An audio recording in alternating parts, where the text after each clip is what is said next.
What does change people's views on politics? And there are two good answers. There are things that change our mind. They're not arguing, and they're not, Twitter, God knows, but there are things. And the two things are changes in our network of social relationships. That's a big deal. And changes in our day-to-day actions or our experiences. The people in our social world, especially if they're positioned in a certain way where they're positioned as equals that we can have meaningful friendships with, they change our political views. And then the other thing is the sense of action possibility. On average, the best evidence suggests that, thankfully, once we get started doing something, we actually become more and more interested in that political world. Hello and welcome to Planet Critical, the podcast for a world in crisis. My name is Rachel Donald. I'm a climate corruption journalist and your host. Every week I interview experts who are battling to save our planet. My guests are scientists, politicians, academics, journalists, and activists. They explain the complexities of the energy, economic, political, and cultural crises we face today, revealing what's really going on and what they think needs to be done. These are the stories of the big picture. Go to planetcritical.com to learn more and subscribe. My guest this week is Sarah Stein Lubrano. Sarah is a neuroscientist and a political scientist. So she is particularly well placed to address why it is that despite all the talk in our world, people's minds aren't changing. We're lacking critical discussion, it's hard to change people's minds, and our ideologies are on track to eradicate the stability in Earth systems. Sarah explains all of this in her extraordinary book, Don't Talk About Politics: How to Change 21st Century Minds. She begins by explaining social atrophy, how our brains actually change when we are isolated from other human beings, making it more difficult to interact with people, which then has a knock-on effect on our social institutions, effectively eroding public political life. She explains what it is to be political, to be a political subject, the importance of living meaningful lives, creating meaning together, how our social relationships are of paramount importance, not just to ourselves, but to the wider political arena, how these relationships impact trust and our capacity for reasoning. She then explains why this fetishization that we have of debate is actually one of the most useless ways of communicating political ideas. She explains where real change comes from. Our relationships, unsurprising, which is a theme of the conversation, and also in our own actions, saying we do and then we think. This leads her on to explain the data on activists. The activists are happier than their non-activist peers, that they feel like they are doing something, that they have agency, that they are living meaningful lives, even if it doesn't mean that they will achieve global revolution in their lifetimes. They're weaving social nets and building systems that impact their own lives and the lives of those they love. And this is why our resource-scarce, techno-feudalist, neoliberal empire is particularly dangerous to democracy. We've forgotten how to talk to each other because we don't talk to each other anymore. We feel hugely apathetic in the face of global catastrophe because we have forgotten what it means to have agency. We are frightened of other people because we haven't invested in our social relationships. And rather than point fingers at the faceless corporations who are responsible for the enclosure of our rights, we lose trust in one another. I think Sarah is one of the best communicators on political science in the world. And I think that her research is original and absolutely imperative to understanding what is going on today. And critically, Sarah doesn't just deconstruct the problem. She also reveals the actions that people can take and the ways that they can orient themselves in the world in order to not just resist what is happening, but also feel better in themselves. And that's why I'm so grateful to have her back on the show for a second time. Spoke to her 1.5 years ago when she was in the thick of it writing this book, to hear her diagnosis and her conclusion. Because if we don't figure out how to work together, we're not going to figure out how to make anything work in the future. I hope you all enjoy the episode. If you do, please share it far and wide. And if you're loving the show, become a patron on Patreon or support Planet Critical with a paid subscription at planetcritical.com. By signing up, you'll get the Planet Critical newsletter inspired by each episode delivered straight to your inbox every week.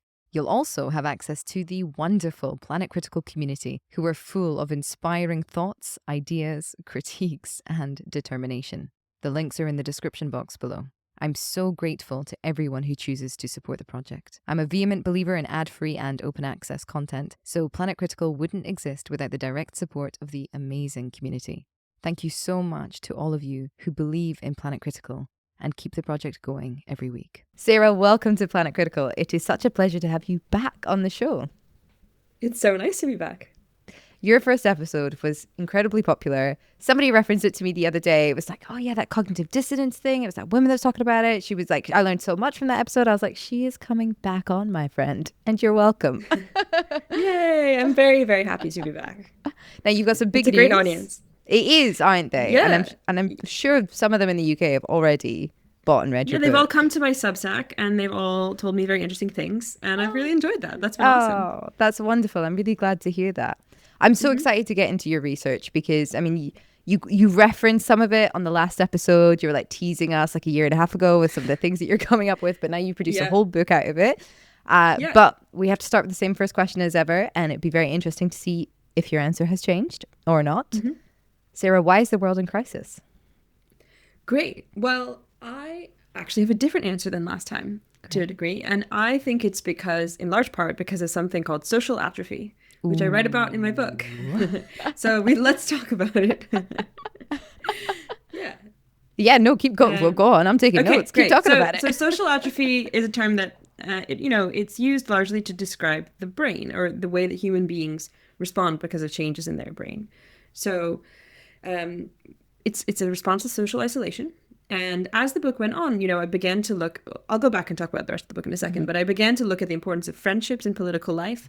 And I realized that there's a very strong, like frightening trend of people being increasingly alone in the Western world, alone for most of the hours of the day, alone more than their grandparents and their parents. And not only is that true, but also when that happens, our brains change.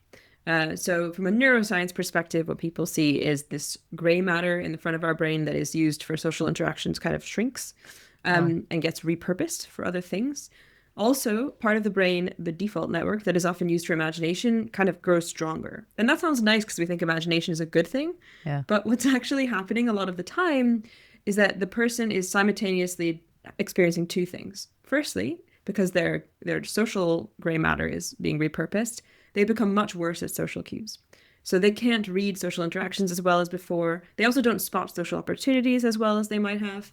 And at the same time, the imagination center goes into overdrive and it becomes essentially paranoid. And I mean that in the lowercase way. So they probably don't think aliens are going to, whatever, but they do think that people don't like them. And the phrase often used is that they interpret neutral cues as negative. So like if someone doesn't text them back and they say, that person must hate me, or, they think people are talking about me behind my back, perhaps they become really anxious. It's closely related to anxiety, obviously. And what happens over time is a negative spiral where the person kind of has weakened social relationships. More of their social interactions end up negatively. They don't think other people want to see them or talk to them. They find social interactions exhausting. If you remember, right after COVID, we were all probably quite a bit socially atrophied in different ways. And a lot of people talked about finding social interactions just so much more work than before, right?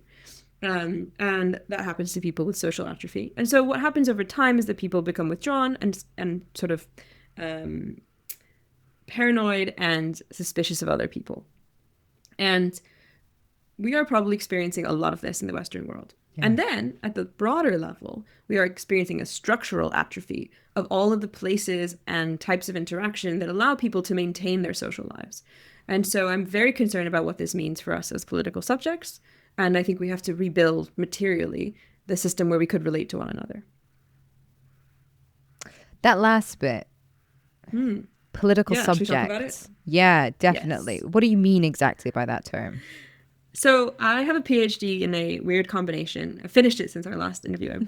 I've graduated, I think. Congratulations. In a weird combination, of political theory, specifically something called critical theory, which, loves to be demonized by the right or whatever, and cognitive science. And, so that means I think about people a lot in terms of what their abilities are, not just in general or their wellness. You could tell a story about social atrophy that's just a wellness story and people are just doing poorly and they're less happy and they have fewer friends and that's bad. And then they live less well and old people die quicker. And that's all important. I do care about that. But I also care about it in terms of our experience of being political in the world and our sense of whether we have agency. So the word subject is like a jargony kind of, political theory term for thinking about what is it like for a person to experience being in a political world and what do they think they can do, right?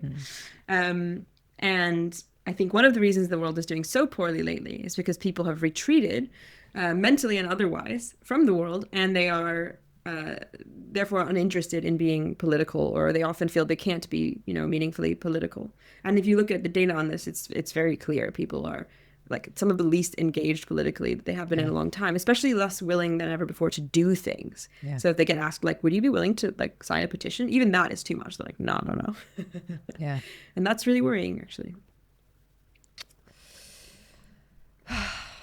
It's so interesting, isn't it? Because everything that you've just described from your research, it makes sense, doesn't it? Like, we are all living social lives that are mediated predominantly through technology. You are able to exist in the world without actually having to interact with another human being. The less that you react and act with other human beings and engage with them, the less that you know how to, because we had that experiment with COVID.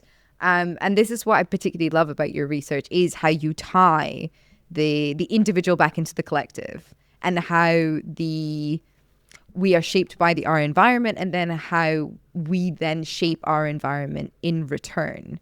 And so maybe that's a point to kind of unpick, because I agree with you. There's a huge sense of political apathy. People don't feel like they have the time to do anything or the desire to do anything, perhaps because problems feel too big, perhaps because, spending your time in front of a screen all day is a different kind of tired than spending your day in a field. But how is it then that we are shaping, or we are causing that atrophy of these institutions that we depend on essentially for our sense of political agency? What is it about our apathy that is particularly erosive? Because it's not just that things are happening to us, right? Like, we're also doing things out into the world. Yeah, I mean, one way of thinking about this, so the word atrophy is actually originally used for muscles, right? Mm-hmm. And muscle atrophy is really scary, but that's another story for another day. But if you go into the hospital and you have muscle atrophy, it's really hard to get your muscles back. Like, people often, is one of the reasons people often choose at the very end of life to just go, because actually rebuilding a body, anyway, it's just scary. But in this case, yes, we see all these effects on the brain and the person's choices about their social life. But it's also that we need to think about a collective we that has kind of let things go, right, in a certain sense. And first of all, I want to say, like, which we, because of course, as a very left-wing person in so many ways, a lot of this is about, for example, what our governments are willing to fund, or what tech companies love to promote to get us addicted to stuff. And there's lots of big bad we's. But I am also interested in this problem because some of the solutions are within our reach, even as ordinary subjects, ordinary people, whatever that means. And one of the things that has happened is that, we've seen a big shift in people being parts of organizations at all. This is the Robert Putnam story about social capital. He's a particularly influential sociologist in the United States on this topic. And so you can see that people are not members of clubs, and they don't go to church or synagogue or whatever anymore. And they're not members of their unions. And they even just do a lot fewer like group activities. And that alone is a problem for social atrophy. And those are choices that we can make. And yes, people are probably also in some ways more tired, but a lot of this, and this is the bit I emphasize a lot of things. I think those things are important, but I also want to emphasize a lot of this is about money. And in fact, one of the reasons that political scientists care about this problem is that it's profoundly correlated with social trust, how much you think other people are at all trustworthy, basically, in society, whether strangers can be counted on. When people lose social trust, they kind of give up on political issues because they say, well, I can't even trust the guy across the street. Why am I going to try to make the world a better place, right? And income inequality and social trust are almost perfect correlates. I mean, it's shocking, really.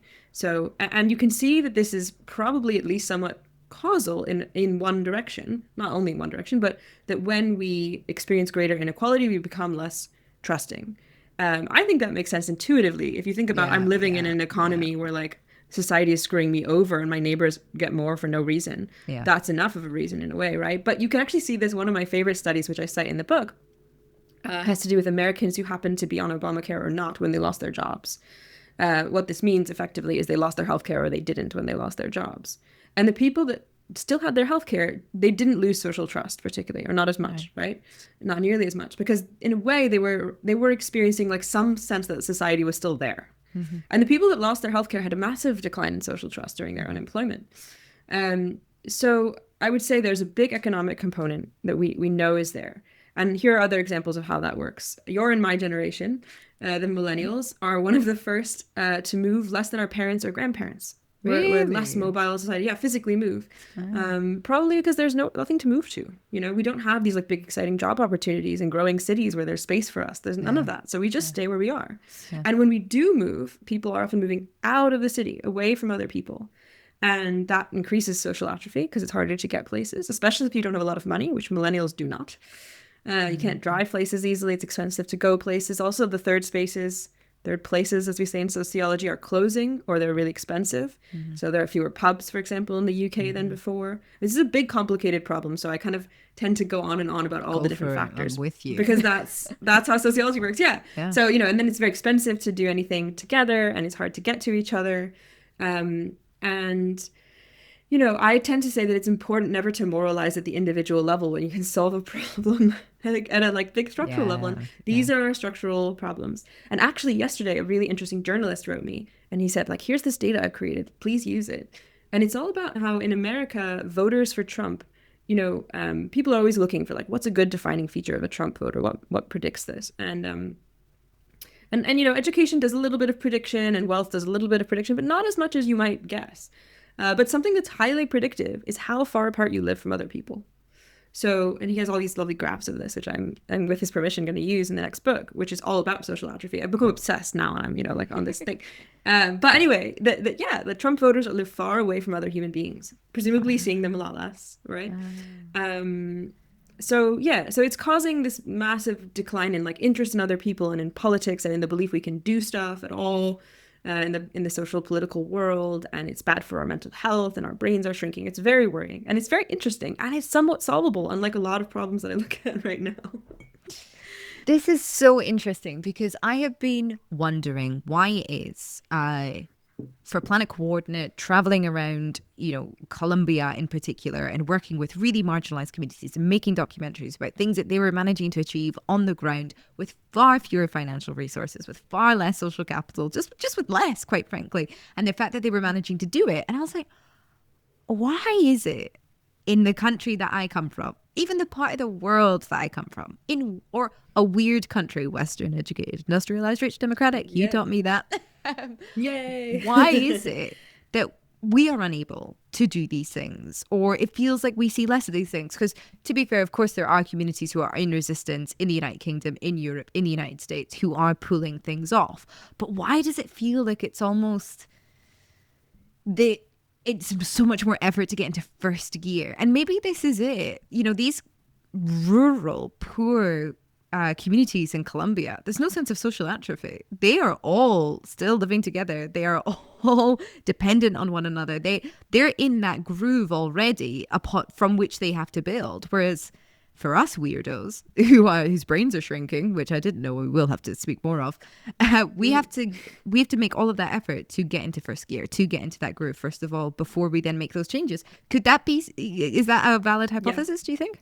I think it's a great hypothesis. I mean, of course, as social scientists, we must now go and do all this research. But yes, and I think you said a really interesting word there, which sounds bad in Western life, but isn't, which is dependent, right? And something I'm writing about in the next book, it's not in this one, but it's related to this question of social atrophy, is about this question of not just dependence, but interrelation, right? Where we depend on each other mutually. We need each other on a regular basis. And one of the things that I think, I think income inequality is very bad. And I particularly think billionaires and wealth accumulation at the top is extremely dangerous. But there's another thing about the economies we live in that is worrying. And it's that a lot of things in our lives can now happen via transaction. Yes. And when a transaction happens, you don't need the other person at all. Like, who's the Deliveroo driver to me? No one. I will never see him again. I don't have to care about him. It is a pure transaction, right? And then I think about relationships that happen in community. And, it could be like the Jewish community I grew up in. It could be even if, let's say, I don't have a kid yet, but like if I had a kid, the people in the school, I'm probably going to see them again, maybe. So then there begin to be people that we kind of need to keep good relationships with, or like my next door neighbors. They're actually lovely. But even if they weren't, we'd probably try because we're stuck with each other and we might need to rely on each other in some way, right? And we have I would say, so many fewer relationships that we can't throw away these days. partially because of like financial transactions, because of most things in our lives we can get via financial transaction. We don't need to. Yeah. But I think that has made our lives actually much weaker and much emptier, because it's far more meaningful in the long run to be deeply, interdependent. And I talk about this in my book in terms of reasoning. We need to do interdependent reasoning. It's far more meaningful to depend on other people and have them rely on you than it is to just, order everything online and it comes to your door and you never see anybody. And that's a big shift and a big economic reason for atrophy as well. That means also that we don't spot opportunities to act. And I think it's really interesting that you're seeing communities where people don't feel as powerless, because the other bit of my book, there's a huge bit on relationships and how important they are in politics. And the other bit is on seeing opportunities for action in your world. Affordances is a word that's often used. Like possibilities for action that become intuitive or obvious. And I think we're lacking those as well for lots of different reasons. Maybe we should keep going down that. I've written down interdependent reasoning because I definitely want to go there. We can go back to that. Don't worry. But speak more to that then. What is an opportunity for action in such a globalized, centralized world where we do feel like things are meaningless, and that our actions can't actually make any valuable shifts? Okay, great. Well, now I'll tell you what the whole book is about as a whole. Social atrophy. I love that it took us 16 minutes to get here. Yeah. But now we'll get to the book. So my book is I would say, polite and caring critique of liberalism, right? Great. And I say that because, there's a bit of mourning that I'm doing in it, that I'm trying to have us all do together, because I think, in short, in the first 2 chapters of this book, I look at 2 important foundational myths that are part of kind of the way Western societies function that have to do with the political tradition of liberalism. And they basically look like this. The first myth is that if we, try out all of the possible political ideas that we need to in a marketplace of ideas, just exchanging freely with each other, the best ideas will win, and then we'll get the right solutions. And I think by the time you've landed on Planet Critical, you probably know this isn't happening, that is not how things are working. But I kind of take apart, like, what's the history of this idea, and where did it come from, and why is it actually even sillier than it sounds on face value, and why could it never work that way, And then the other myth that is deeply built in, not just with words in our society, but with the way things are structured, from the way our parliament is structured to our school system, is the idea that debate is how we come to understand things better. But in fact, as I look at the evidence, it has no effect on, watching debates has no effect on election results at all. And it often reinforces people's views psychologically rather than allows them to think things through at all, and so on and so forth. And so then one has to say, well, okay, if neither of these bits of discourse have any effect on public opinion or are at all good at changing people's views when they encounter new ideas or evidence, what is a democracy really, right? What does it mean to have a society where people can encounter each other and learn from each other and then come to a better conclusion and then govern politically together? And look, there are so many things about democracy. We can't possibly get into all of it today, but I kind of go back to the drawing board and I look at the sociological evidence and the psychology and I say, what does change people's views on politics? And there are 2 good answers. There are things that change our mind. They're not arguing, and they're not, Twitter, God knows, but there are things. And the 2 things are changes in our network of social relationships. That's a big deal. And changes in our day-to-day actions or our experiences. So we've talked a lot about the social relationships. We can go back to it, but yes, the people in our social world, especially if they're positioned in a certain way where they're positioned as equals that we can have meaningful friendships with, they change our political views. And then the other thing is the sense of action possibility. And one of the things I particularly look at is a lovely little debate within sociology about whether small political actions are gateways or getaways. Like, if we recycle, do we say, okay, now I don't have to go to the climate protest? Or are we like, you know what, I should go to the climate protest? And on average, the best evidence suggests that, thankfully, is the second one. Like, once we get started doing something, we actually become more and more interested in that political world. So, and this makes sense to me. I mean, I could go on and on. I could give you like a bunch of language about like embodied cognition and how we really think by doing. But in general, it's a big finding in social psychology and in other forms of psychology that we do and then we think about it. We do and then we change our view. Our actions change our beliefs and not the other way around. And to really think about politics, we actually need to go get engaged in it. And so people's favorite example in the book, I've noticed this comes up over and over again. And it's so funny because now it's just the way I do my grocery shopping, is a food co-op. And I don't mean like the bougie Brooklyn thing where you can buy like, you know, satsumas for 10 quid or something horrible. No, it's incredibly cheap actually, because it's created for working class people in London. But there's a food co-op that I'm part of that is part of a larger organization called Cooperation Town. And the way it works is that neighbors get together who live very close to each other, and they create a little pot of money and they buy things from wholesalers. And I don't know if you know this about the food economy. It's completely fucked up in general. Sorry to throw in your show. No, but you know, you can get wholesale groceries, especially like fresh vegetables and stuff, for so much cheaper if you buy wholesale. So, Right. so for example, this week my food co-op bought 6 boxes of things, and then we split them up among 14 people. And then we get like so much of our food for maybe, you know, five quid a month for, or sorry, 5 quid a week for the vegetables. You can do it for less, and then a bunch of dried goods that are also incredibly cheap because we're buying them bulk somewhere else. Wow. And anyway, that's all very fun. It's nice to have cheap food, but that's not the point. The point is that suddenly you know all your neighbors. You're seeing them every week. You know what's in their fridge. You know who lives in their house. You know if someone's sick. You know if something's gone wrong. You know if somebody's getting evicted. The organizer I talked to, who works at Cooperation Town, pointed out that, you know, by the time people have been in a food co-op for a bit and they've usually helped each other with something serious that's happened, like maybe an elderly person has fallen or whatever, by the time they know each other even that well, when the eviction notice comes, they're there, you know, they're in front of the door preventing the eviction. And to me, this is a perfect example. And that's why people like it also, because they're like, I could do that. I can imagine. It's harder than it looks, but actually you can do a food co-op, right? Yeah. And you can like do it in a way that's better for the climate and it's better for you, and you see your neighbors more and you know each other and so on and so forth. I think it's the perfect gateway like experience, actually. I think what is so revealing about that example as well is that, and this is kind of what us weirdos get wrong, I think, especially sort of the intellectual tradition of enlightenment of I can sit on my toilet in the morning and have a grand theory of the universe, but you know, by the time I'm finished, is that you're not meant to be able to. Right. I think that is, yeah. The thing I love about it is that you're not meant to see step 10 when you're on step 3.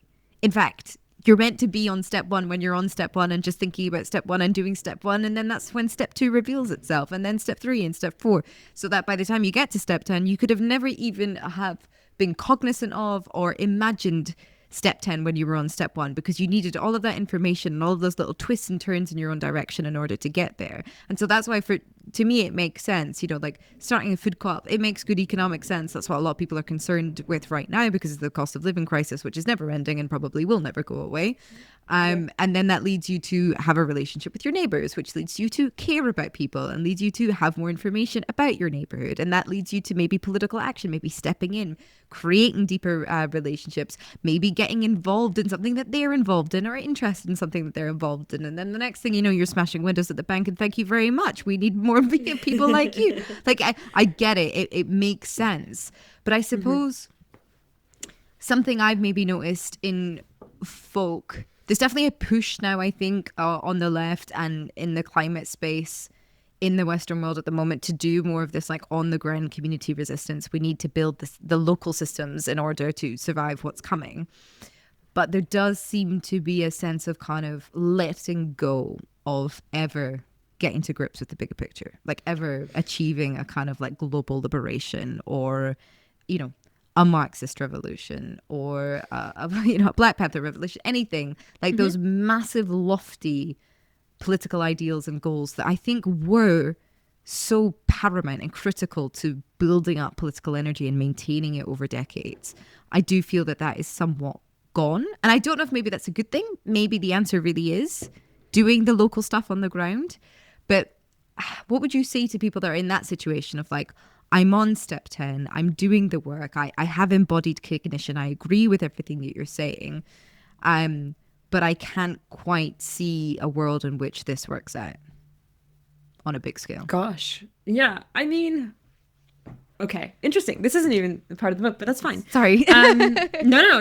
It's a good question. Okay. Let's say you're already like deeply embedded in your community and you're organizing and you're wondering if there's ever going to be a revolution where their systems change and then we don't have to all, you know, experience 4 degrees of climate change and horrible fascism under techno-feudalism or whatever. Yeah. I mean, here's what I would say. This is the pep talk I give myself, you know. Right.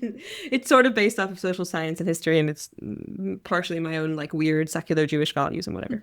I think there have been a lot of apocalypses in the past.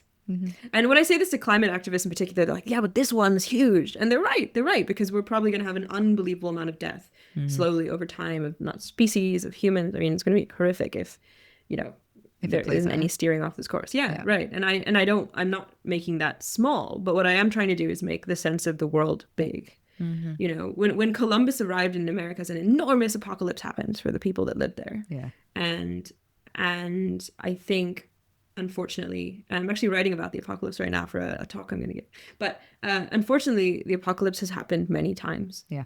And they've been real apocalypses, but they have happened. And then we have other things, you know, have happened. The people that lived in that time period on both sides of the situation could not have imagined our world. And for all of its good and bad aspects. And so for me, you know, I try to just take this enormously long perspective. That's why I always laugh when other Marxists, and I am, you know, a sort of Marxian, that's my technique, that's my underlying methodology, Marxian sociology type theorist. They often say, like, we're in late stage capitalism, and I'm like, we don't know, we could be living in early stage capitalism. History is really long, right? And that's terrifying, but on the other hand, it also makes me kind of hopeful. Because, you know, like, maybe there are humans that are very far away from us in time, but they are glad for what we did now, even if they don't know it. So I just try to think about in terms of that, like, who says it's going to happen in our lifetime? And then at the small level, what I think about is some of the interesting stuff that I put at the end of the book. So I have this one last chapter where I kind of look at all the anxieties that this book might generate, and I try to answer them in certain ways. And one of them is that, you know, people, and I get this in talks too now, people will say, oh, this is very interesting, Sarah. Like, it's interesting that actually just talking to people on the internet is pointless, and that building these like big, thorough, like social networks where we do stuff every day and we take small action and then we take bigger action and then we, you know, transform society is a better idea. But that sounds hard. Yeah. Right? And I get it. Like, it is hard. I just spent last night on a train coming back from work at 11 p.m. because I was working in another city. And I was like ordering vegetables on the internet wholesale. And I was exhausted. And, you know, there could have been conflict about it. And someone had to call me and help me fix it. Anyway, yes, it's hard. It's hard. And then, you know, get ready for when the like revolution has a little schism or whatever, right? But it's hard, but it's better, you know? And we live in a society that is telling us all the time that easy is better. And all of our technologies are made frictionless, and it's super easy to scroll, and everything is about ease, and you can order something to your door. And like, look, it's not on Deliveroo, this thing about social change. Yeah. It's hard, but it's better. And when you look at the data, not that this is the only way we should judge our actions, but when you look at the data on activists, here's the good news. Activists who have the same political views as non-activists but are actually doing something are much happier.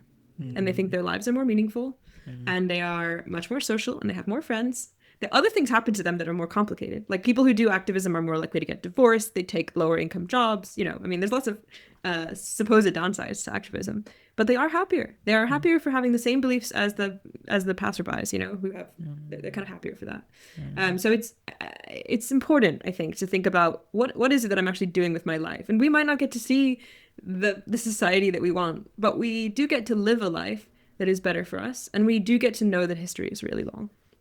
I think this is all about, now I'm going to riff on terms that you've said, and I don't know what they mean, but I'm just going to do it. Great. Let's do it. I think for me, this is about this interdependent reasoning and this embodied cognition. Again, probably not using them right, but I'm going to steam forward, steam ahead. Like, bodies have felt apocalypses locally for as long as, you know, human beings have essentially had weapons with which to bash each other's skulls in, right? And then there are also racial groups and gender groups that feel a very sort of societal violence also locally, or at the risk of that violence all the time. So the world ending is not going to be, nobody is ever going to experience it globally, even though we can have compassion for one another globally. So it means that whatever our bodies are going through or are going to go through with the extent of the eco crisis, it's something that bodies have already been through, because you can only ever feel it where you are. And I find that really, really helpful when kind of trying to take a step back from the sixth mass extinction event, which is a terrifying thing, to understand, okay, if I was X person in X situation 150 years ago, or 300 years ago, or 1,000 years ago, or 2,000 years ago, it would have felt the same. and we have found ways to go through it, or we have died. We have found ways to die as well. And you can find good ways to die. And I find all of that incredibly sort of grounding, that you can try to do something. How do I put this? You can try to put something out into the world, or behave in a world that behave in a way in a world that ripples out and changes or transforms or benefits your network. But the pain that you feel, that will only ever be in your nervous system. And it can be collective, but there's something that you can exponentially maximize good between people by doing good actions, creating like a chain of bodies. But you don't exponentially maximize the amount of pain that you can feel in your body because you are limited by your own literal nervous system and physiology. And I find that very helpful. The idea of like, it will be possible to feel more good than pain at the end of this. Do you see what I mean? Yeah.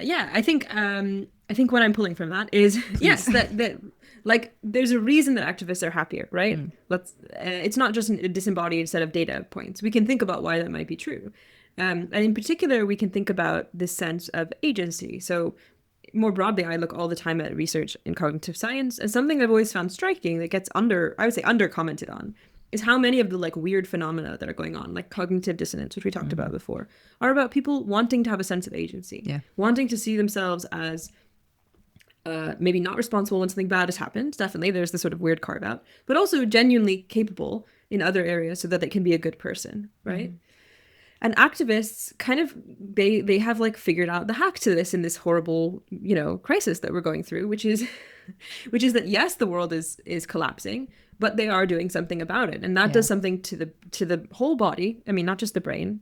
We need to think about the whole body in some ways when we think about cognition, that it is better. And it also connects them back to other people, however annoying the other activists might be. They are other people and you are connected to them, right? And so I'm very interested in the fact that just like seeking agency alone is such a huge drive for human behavior. It makes me really hopeful about people, actually.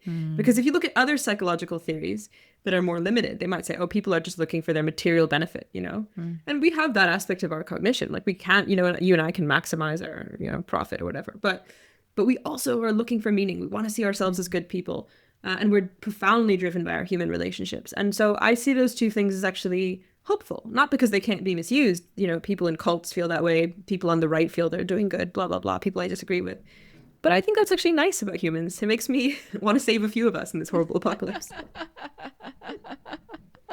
I agree with you.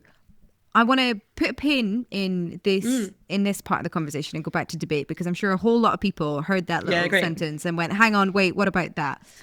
Why is it that debate doesn't change our mind? And so to begin with, trying to answer that question, what is a debate? How would we categorize a debate? Would this be a debate or is this a discussion? No. I would say you and I are not having a debate. Firstly, we haven't actually disagreed that much. No. But more broadly, the way I look at it, and actually I steal this term from a friend of mine, Shai Agmon, who is a political theorist who went to graduate school with me, but he'd like to talk about frictionless competition and like frictional competition, I guess, between ideas, right? And actually, interestingly, I would say, I'm not sure he and I agree on what is possible with this, but it's still a lovely term. So if you think about the marketplace of ideas metaphor, what's happening there is frictionless in the sense that you're not trying to like even really focus on your opponent in the marketplace of ideas or screw them up or even take apart why their idea is wrong necessarily. Oftentimes, we're just talking about a system where like, I don't know, I think that the best solution is to have local neighborhoods where blah, blah, blah happens. And you think the best solution is like a massive piece of infrastructure in the middle of the city that we all go to. And we put out our ideas in this like supposed marketplace that's fair. And then people can pick. And then we've got the right answer. That's frictionless because I'm not necessarily saying anything about your idea. I'm not saying it's bad. I'm not taking it apart, blah, blah, blah. That's one theory of how we get to the best idea, right? It turns out that's not how humans think. It's not even really how we could think. Shocking. But that's the idea. Yeah. And then the second is like a frictionful situation, right? Where we each come with our ideas and then we also attack each other's ideas. And there's friction because we are attacking each other, because we are getting, in a sense, slowed down or, taken apart by the other. And it sounds great in a way because maybe we will find the weaknesses in each other's points and then we'll all realize like, oh no. But like a lot of things that sound great, it's irrelevant whether it sounds great because it doesn't happen. We don't see this. And we don't see this for a bunch of reasons. One of them is cognitive dissonance. when we have political ideas, we hold them very strongly. We don't hold them lightly. And I know lots of people will come to me and say, like, I hold them really lightly. I'm really good at this. But we don't have any data that suggests that people are actually better or worse, particularly, or meaningfully so anyway. And that makes sense because our political views are tied in deeply to our sense of self. Yeah. And they're tied in a lot to our sense of agency. And those things are super important for the human subject, especially the weird one, but not just weird ones. And so when we encounter information or ideas that might contradict our existing point of view, it's painful. And it would require a lot of work and surgery on the self to change our views. And that's part of why relationships and actions tend to change our views more. Is that they're like a little bit of less of a threat to the sense of self, probably. We can just say, like, oh, I've hung out with this person a lot, and actually they're okay. And, we can kind of find other ways of getting to the same result without thinking, well, Rachel tore my idea apart, and now I see I was wrong, which is a very difficult thing to swallow, right? So we do not see effects from debate. You would expect, for example, like, let's go to televised debate, which is the stuff we have the most data on in some ways, that we would watch debates and that occasionally people would change their minds, right? They would watch the debate and say, oh, I watched that idea get taken apart and actually I prefer this candidate now. Yeah. But there is zero evidence that televised debates change election outcomes. And I know everyone in the comments is going to be saying, like, no, like, what about Biden? But actually that didn't have that much effect either, yeah, which is amazing because, he was not making sense. Sorry, I mean, neither man was making much sense, but you know what I mean. Let's be real. Yeah, we just don't have evidence of this. It's a bit of a random walk when people change their voting preferences, and it doesn't have anything to do with debates. And it's probably because the beliefs we hold are important enough to us, and they exist for reasons that are also tethered into our world, our existing world of actions and relationships. We are not going to change them because we saw someone say something on television. Can I come in here? Yeah, please. Okay. I want to understand if the form of what a debate has changed over history, because when I was in the Amazon with the Atrophying people, who are an indigenous population who came into contact with the outside world a mere 60 years ago, and have since adopted certain practices and not others, but I've obviously gone through quite a swift cultural shock, I would say. I watched them have a public debate between the elders, which were all men, with regards to who would be the best candidate to vote for in the Ecuadorian presidential election. And yeah. So this was like, so I don't know what it was like. It was like question time, but if the audience get to talk, or a presidential debate if it's political subjects that are talking, and they really did behave like political subjects. Like, I found the Achua to be really quite lovely, gentle, shy people. See, when they had that microphone, it was like something else came out of them. It was like they were channeling the ancestors. It was amazing. I've never seen political oration like it. I didn't even have to understand what was saying to just be that you could really just feel it. It was phenomenal. And some of it was being done in Spanish, some of it was being done in Achua. And it went on for, 12 hours, I think, was the whole day of these people thrashing it out. And some of them changed their minds. Some of them changed their minds with regards to who they thought was a good person to vote for and why. They were presented with contradictory information by somebody who explained, no, actually, our rights are going to be threatened and da-da-da-da-da-da-da-da. And this other person essentially said, I did not know that. That changes things. And Sarah, I wish you'd been there. Honestly, I almost threw down my pen. I was like, what just happened? I've never seen that before in my life. What do you mean somebody was presented with new information and then integrated it into their knowledge framework? I could not believe. And I wonder, is there something culturally going on there? Is it something to do with actually what debate is used for? Are they still using debate in a way that means that they expect it to have new information and they're still making a collective decision, even though obviously they weren't exactly? But yeah, what do you think was going on there? Oh, there's so many things though that could be going on there. So I would say one of my favorite phrases that social scientists use is something like overdetermined, which means there are so many factors that, we can't know which one it was. But actually, often that means that there are so many factors that it was definitely going to happen or whatever, right? I don't know, because I don't want to, this is a group of people I've just learned about. So I'm not going to tell you what actually happened because I'd be deranged. But here are some things that could have been happening, right? First of all, I imagine these people knew each other, right? Yes. And if you think about it, intimately, yeah. And I would say, something I've been thinking about a lot lately after this book came out, people would ask me questions about this, is how much we consume media alone in the West. Like, if you think about even the trajectory of that, it used to be that we might have gone to like the movie theater to watch the news at one point, and then, or like to church or whatever with, and then to learn about things. And then we had the TV and it's in our house, but at least we're watching it with like maybe even our neighbors and definitely our family. And now I consume media alone. I'm watching like reels on my phone alone when like my partners are not even there. And it's, anyway, so a lot of the time when we encounter new information, we are relatively alone. It sounds like this is the whole community, that's fascinating. So there's a set kind of relational thing happening, and relationships can change minds, as we've learned. So that might be part of it. Then there's probably a thing about weirdness, right? I mean, this is a classic case of a group that until recently weren't very weird, and maybe are probably still don't quite count as weird. Yeah, they're not very weird. They're not very weird, right? No. And so in the psychology sense, we're all weird in other ways. And cognitive dissonance is still present in non-weird cultures from the research we do have, but it's different. It's less about individual identity, and it's more about group identity. So that might make changing your mind easier. Then there's a whole thing about how they might not have already had too many pre-existing beliefs about the Ecuadorian presidential system. I don't know. I don't want to, I don't know. Maybe they thought about it every day. Like maybe they're super up on the news, but maybe not. And that makes it easier because they might not have already invested their sense of self in their existing beliefs. And it could go on and on and on. Yeah. And then there are some changes to format of debate that seem to matter. So one of the things I talk about in my book is deep canvassing. I think we talked about this in the last episode, so people can go watch that. But, it's a way of talking to people for an extended period of time, like at least 30 minutes or more at the doorstep. And there's some key aspects that seem to allow it to actually change people's minds. It's not debate, but here are some aspects of it. One is that right away, the person is asked to put themselves on a scale. And that essentially allows the person that you're talking to express ambiguity about the problem, right? And say like, well, on a scale from 1 to 10, how much do you think this guy should be the Ecuadorian president or whatever? And they're probably not going to say 0 or 10 because it's quite extreme. So they'll say like 3 or whatever. And then you get to ask them, why aren't you at a 0? Like, why aren't you sure he shouldn't be president?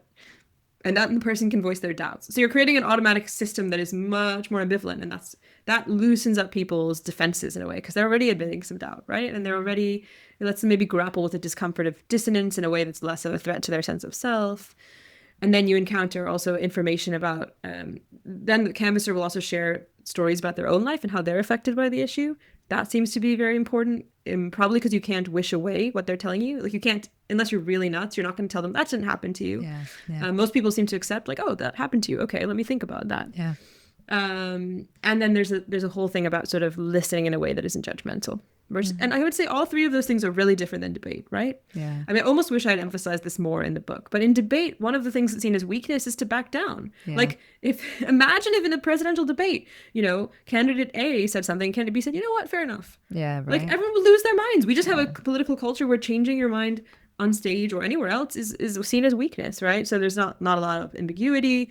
You don't really take in other people's actual lived experiences. You're arguing in the abstract most of the time, which I think is very bad for people. We need to be thinking all the time about the affordances available to us. Could I do this? Is this possible?